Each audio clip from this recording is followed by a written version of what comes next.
کریم جناب محمد رسول اللہ صلی اللہ علیہ وسلم کی حیات باسعادت جب تک رہی، تین قسم کے لوگ تھے۔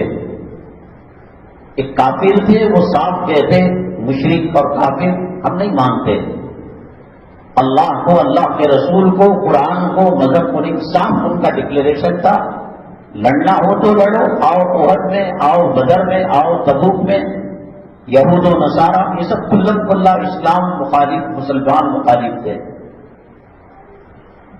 اور ایک طبقہ صحابہ کرام رضوان اللہ علیہم اجمعین کا، وہ جانثار تھا رسول پاک صلی اللہ علیہ وسلم کا۔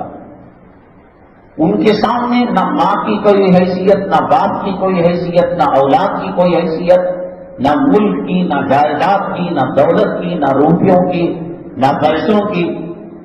ایک ہی چیز نظر آتی تھی اسلام، ایک ہی چیز نظر آتی تھی آقا دو عالم صلی اللہ علیہ وسلم کا چہرہ مبارک۔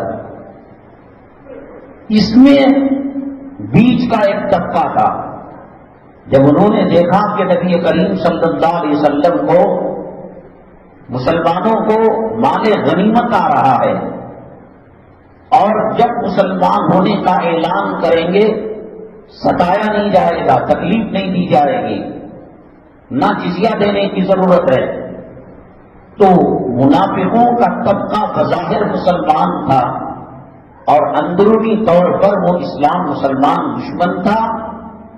اللہ کے نبی صلی اللہ علیہ وسلم درگزر کا معاملہ کر رہے تھے، وحی کے ذریعے سے بتا دیا گیا کہ اس صف میں کتنے مسلمان ہیں اور کتنے منافق ہیں۔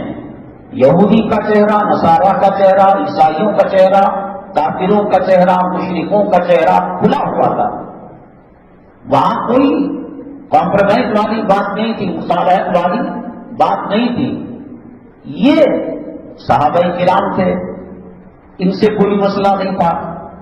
منافقین جو آستین کے سام تھے، کافروں کے مقابلے میں اسلام کو، صحابہ کو اور نبی کریم صلی اللہ علیہ وسلم کو، شریعت کو بہت نقصان پہنچایا۔ حضرت حذیفہ رضی اللہ تعالیٰ عنہ نبی کریم صلی اللہ علیہ وسلم کے رازدار تھے۔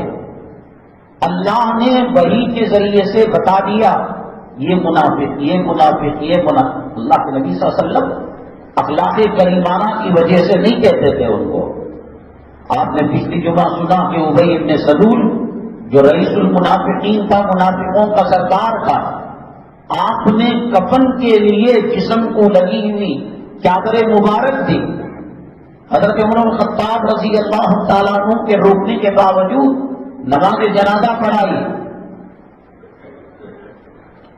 جو تکلیفیں انہوں کو اس نے دی اور اس کی پارٹی نے، کوئی موقع نہیں چوکتے تھے کہ اسلام مسلمانوں کو زخم پہنچائے۔ امی جان حضرت عائشہ صدیقہ رضی اللہ تعالیٰ عنہ پر جب تہمت لگی تو ان لوگوں نے خوب ہوا دی، اس میں خوب بات کو چلایا۔ دیکھو صاحب ابو بکر صدیق رضی اللہ تعالیٰ عنہ کی صاحبزادی، نبی کریم صلی اللہ علیہ وسلم کی زوج مطہرہ اور ازواج مطہرات کے اندر سب سے پسندیدہ محبوبہ بیوی، دیکھو صاحب کیا حالت ہے۔ کموں بیش 1 سال تک اللہ کے نبی صلی اللہ علیہ وسلم کے چہرے سے مسکراہٹ غائب تھی، بہت پریشان۔